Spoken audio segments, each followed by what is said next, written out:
Transformative Principle number 40, Colin Andrews. Welcome to Transformative Principle, where we interview real principals who are doing amazing things to help our students every single day. I'm your host, Jethro Jones. You can find me on Twitter at Jethro Jones.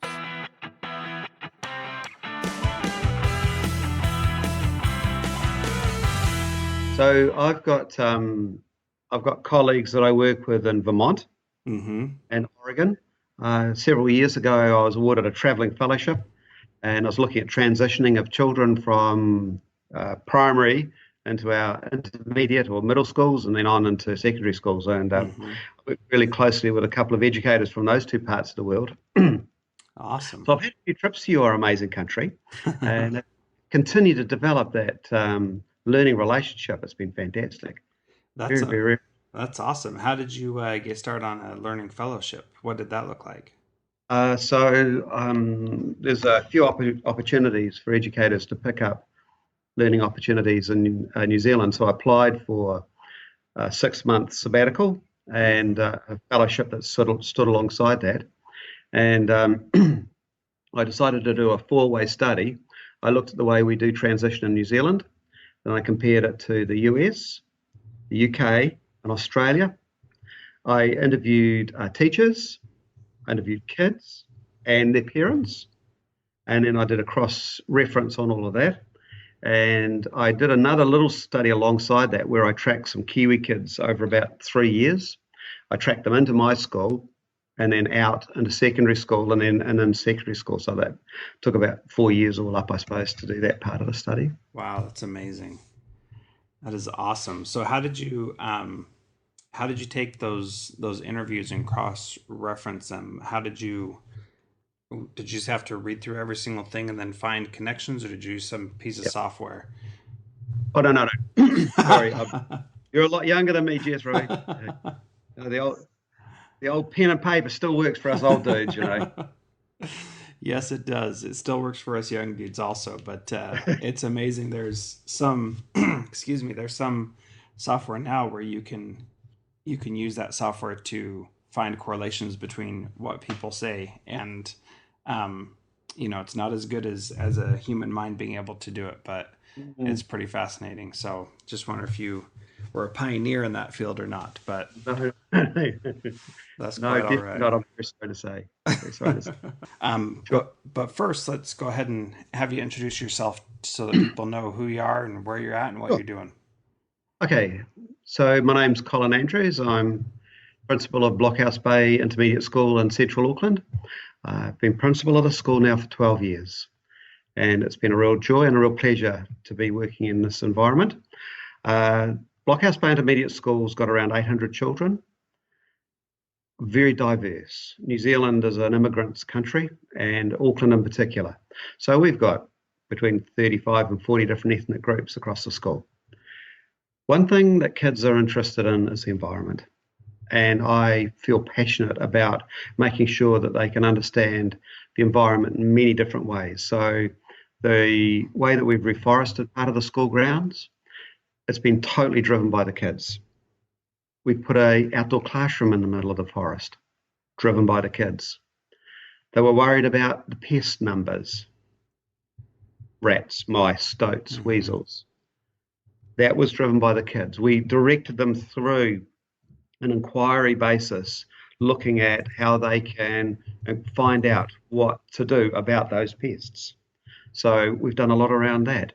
We've set up vegetable gardens, a orchard. That's tied back into our cooking program, and the kids manage and run that, so that they're talking to the cooking teacher and saying, what food do you need and what's the time frame, so we can plant and grow that for you. Hasn't worked very well yet, Jethro. It's a work in progress, but the concept is just so rich. We are one of 2 intermediate schools across the country that's been awarded the Enviro Schools Award, and we're very proud of that as well. My staff are very interested in the environment as well. So I've purposefully looked around for teachers that are really going to inspire the kids to look after the environment, to grow our amazing forest, and to produce food for our cooking room. That is awesome. So you said a lot of stuff that you're doing in there, and I want to go back and talk about a few of Oh, those different things. Um, you said that the students have been driving the environmental education. Tell me yes. how you set that up so that they would be able to drive it themselves rather than relying on the adults to do things. How did you make that happen? Good question. So if I go back 10 years, maybe 12 years when I started here, one thing that I noticed about the school when I arrived here was there a stream borders it. And if we go back 1,000 years, that stream would have been buried in forest. And the Maori gave it a name, Waituharangi, which means the water walkway of the fairy folk, Patapairi, as the Maori call them. So I thought I'd like to plant some trees, which I started doing. And then as the kids got involved in it, they were saying, "Oh, Mr. Andrews, this is so cool." So they instigated putting the pathway in, and they helped me design where the pathway went. Then we set up what we call the Envirokids. And it's the Envirokids, through the process of inquiry and student voice, that we allowed them the opportunity to take ownership of the forest and install things in there, like the outdoor classroom. So it's the skill of the teacher, the skill to seize the moment, and the skill to help the kids develop a pathway without compromising their desire to have an end product of an outdoor classroom. That really makes a difference to their learning. So student voice, an inquiry, and a very skillful teacher who stands in that old term, a guide on the side rather than the sage on the stage, so that they really take that learning forward. So now the kids have created this outdoor classroom, which is just beautiful. That's amazing. So you started 10 or 12 years ago. You wanted to plant Yes. some trees, and then the kids, you involved them in that process. You had them go out and plant the trees, right? Oh, yes. And that To was carry on. down by a stream that borders your school's property. And then Yes. there's the pathway that goes there that there are pictures of on your website, Yes. and I'll be sure to link to that. And so, did the kids decide that they wanted to do the pathway, or was that something else that you Mm. had said you wanted to do, and then you got them to work with you on it? How did that work? So when we started planting the forest, I thought it'd be really nice to have a pathway through here so the community can see the trees that we're growing. So I started talking to some of our Enviro kids, and they helped me trace the path Mm-hmm. forest. And I hadn't actually thought of a beginning and an end to the footpath. So they said, "Why don't we put it in a loop, Mr. Andrews, so we can go right down here by the stream and we can come up these steps and round about through this area here and then back." So we sort of create this pathway that goes in and then loops right around. And that's the way that it came about. So we got pegs out, and some of the trees that we'd planted had to get moved and pulled out. But in the end, we've ended up with this really cool footpath that the kids now have got a walkway through this beautiful forest. So that's where that came about. That's pretty amazing. So it takes a fair amount of responsibility for students to be able to make those kinds of decisions. Yes. How do you help them know that those decisions matter? How do you set parameters for them so Mm. they're not saying let's do something totally crazy? How do you find that balance of giving them enough responsibility so they own it, but not giving them so much that they can do something unwise? That's a very good question. And I think partly I'm blessed with a sort of community that embraces this sort of work. I've been able to be very expansive because of that, Jethro. And if I wasn't in a community and my previous school wasn't in that sort of community, that would be able to be really expansive with any ideas that we dreamed about. Um, and they've taken on the ideas very easily. So that's part of it. And the other part, as I went back to say before, is that it's the ability of the teacher to spot a question that the kids have raised and be able to really pursue it. Another thing I talk to my kids a lot about is I say, you know, for me, one of the most profound moments for me as a teacher is when you make a mistake. Don't you be ever frightened of saying and asking me a question, because I will never reprimand you about that. And that's a philosophy that we engage with the teachers about, because it's that it's those little sweet little teachable moments that when the kids say, "So what do you mean there, Mr. Andrews? I thought it meant this," which might be off the pathway completely. But it's being able to seize those little teachable moments by saying, "I respect everything you say. I want you to talk about things, and let's see, there's a pathway forward from that." So I think really the community, the pedagogy, and the ability for kids to really express themselves through student voice. Mm-hmm. So, what is the structure of the Envirokids? Is that a period in the day? Is that an after-school program? Okay. When do they get together and do these things? Okay. So we have a five day week, as you guys do. Start school at 8:30 in the morning, finish about 3 o'clock. We do the majority of our nuts and bolts teaching on Mondays through Thursdays. On Friday, we have what we call our gifted and talented program. I employ an extra 5 teachers across the school, and that allows me the flexibility to say, Tonya, who's my Envirokid teacher, I'm going to release you for 2 blocks, and in those blocks, those are the sorts of things that you're going to be doing around the Envirokids and the gardens. So how do we select the kids? So Envirokids it's really popular. I'd have 200 kids in the Envirokids if they had their way. So we get them to apply. So they write a letter and they apply to Tonya and say, "I'd like to be an Envirokid because of this and this and this." And that's the way we do it. Because of our high immigrant population, we have to be careful with the kids that can't express themselves carefully. I've got a room just right over there. It's got 3 very experienced teachers in it, and they spend a lot of time with the kids that aren't literate in English, and they'll often sit down with the kids and help them write letters, and they practice them and doing all that sort of stuff. But driven by the kids pick it, and then we then once if they're going to put their hand up and say, "I want to be part of that," then there's certainly a commitment on their part to be part of the program. Mm-hmm. And so you've been doing this for a decade now. So it didn't start out that way. So what did it look like when it first started? What did it look like when it first started? Um, so when we first started it, the kids were basic. When we started the Envirokids, was basically, again, do you want to be an Envirokid? But we hadn't really thought what that meant at that stage. So there was a lot of mistakes made in those early days, but that's absolutely fine. A mistake's a great learning environment. Mm-hmm. So it was pretty much, you want to be a Envirokid? Help welcome in. One year we ended up with a group of 60 kids, and that became unmanageable. So now we work around 30 kids. Some of them look after the forest, some of them look after the pest program, some of them look after the vegetable gardens and the orchard, and that's the way we operate. Mm-hmm. Okay. And so I imagine that these kids are not the only kids that are involved when you do a large project like building the path or planting the trees. Yeah, I assume these kids organize and set it up, and then other kids participate as well. Yep.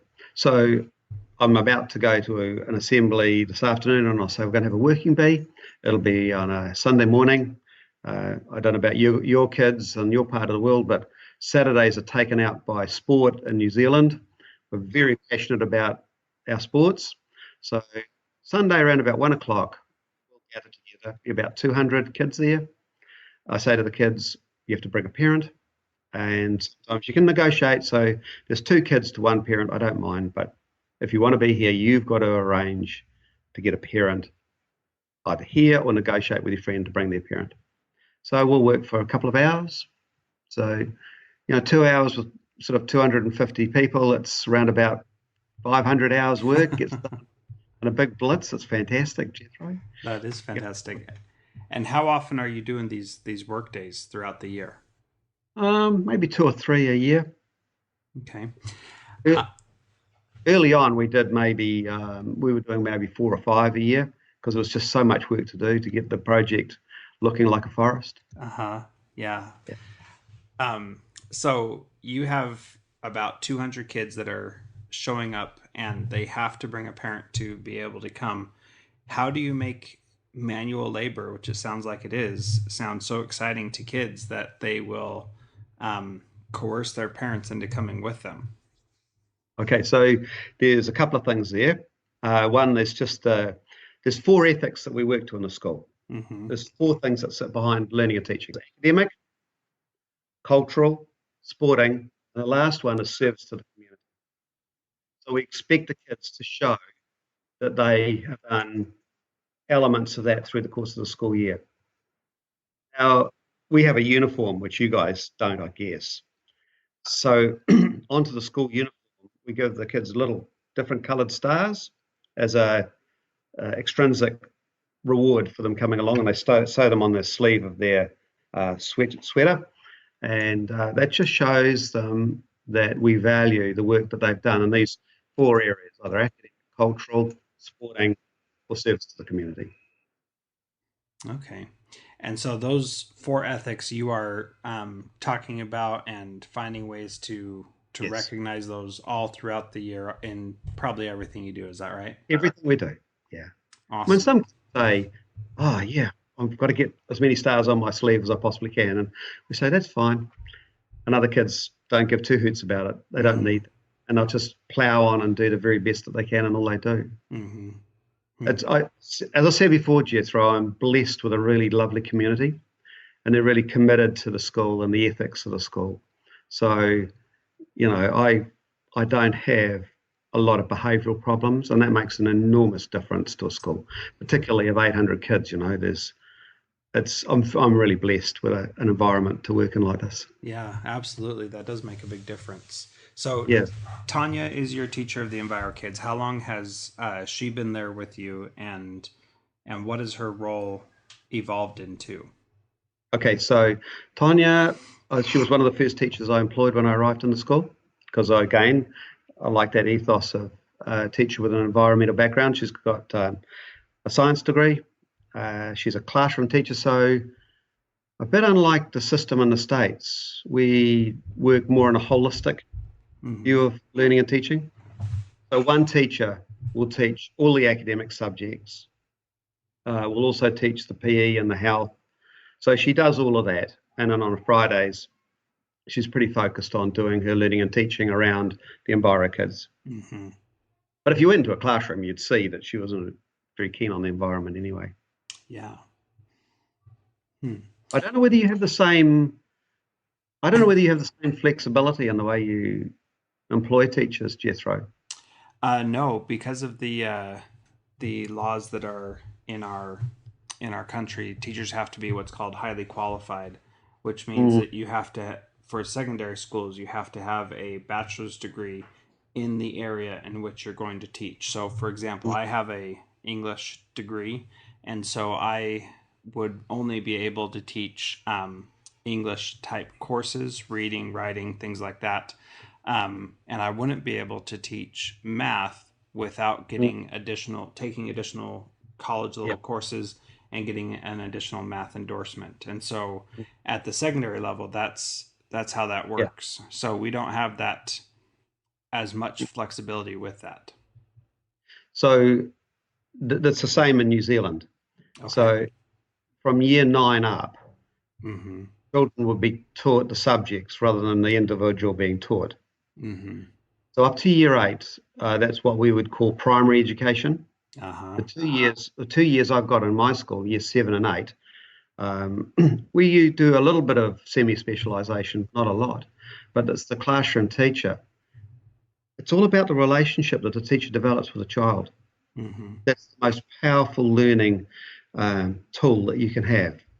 So I really endorse that Yeah, style of absolutely. teaching. And I know in visiting Oregon and Vermont, and I also went down to Georgia as well in my studies, and I saw a lot of middle schools where there's a team of maybe 4 teachers, Mm-hmm. and they work with a group of say 80 to 100 kids, And there was an element of semi-specialisation in there where to be a literacy teacher and a numeracy and somebody to teach social studies and somebody to teach science. Mm-hmm. So we don't do that so much. There's a little bit of it, but not in this. So one of your teachers then would have 30 students about in that she sees all through the day, right? Yes, that's right. Okay. Yeah, so we do much more specialization early on. So they're, 100 to 150, depending on what they're teaching. Some of our teachers will see every student in the grade in the 6 periods they teach. So they'll have up to 180 kids at once or in one day. So they, it's a little bit different. That's how it is in our elementary schools, but not quite. Mm. Sixth grade is usually about where that cutoff happens. So Yeah.